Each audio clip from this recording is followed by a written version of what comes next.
ప్రయాసపడి భారము మోసుకొనుచున్న సమస్త జనులారా నా యొద్దకు రండి, నేను మీకు విశ్రాంతి కలుగజేతును అని చెప్పాడు. యేసు ప్రభు దగ్గరికి రావడం వలన, దేవుణ్ణి నమ్ముకోవడం వలన నీ పేరు మార్చుకోవాల్సిన అవసరం లేదు, నీ కులం మార్చుకోవాల్సిన అవసరం లేదు, నీ మతం మార్చుకోవాల్సిన అవసరం అంతకంటే లేదు. నీ మనస్సు మార్చుకుంటే చాలు. యేసు ప్రభు దేవుడు అని నమ్మితే చాలు. దేవుడు నిన్ను ప్రేమిస్తున్నాడు, దేవుడు నిన్ను పిలుస్తున్నాడు.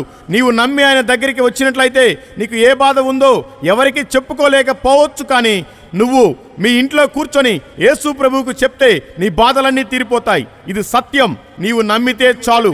యేసు ప్రభు ఈ భూమి మీద చేసిన అద్భుతాలు ఏమిటంటే, గుడ్డివారికి చూడటానికి చూపునిచ్చాడు, పక్షవాతం వచ్చిన మనిషిని బాగు చేశాడు, కుంటివారికి నడవటానికి కాళ్ళు ఇచ్చాడు, మూగవారికి మాట్లాడటానికి మాటలనిచ్చాడు, చెవిటివారు వినగలిగారు, 12 సంవత్సరముల నుండి రక్తస్రావంతో బాధపడుతున్న స్త్రీ బాగుపడింది, కుష్ఠరోగి బాగుపడ్డాడు, దెయ్యాలు పారిపోయాయి. ఇలా 1 కాదు 2 కాదు, ఎన్నో అద్భుతాలు చేసిన దేవుడు యేసు ప్రభు.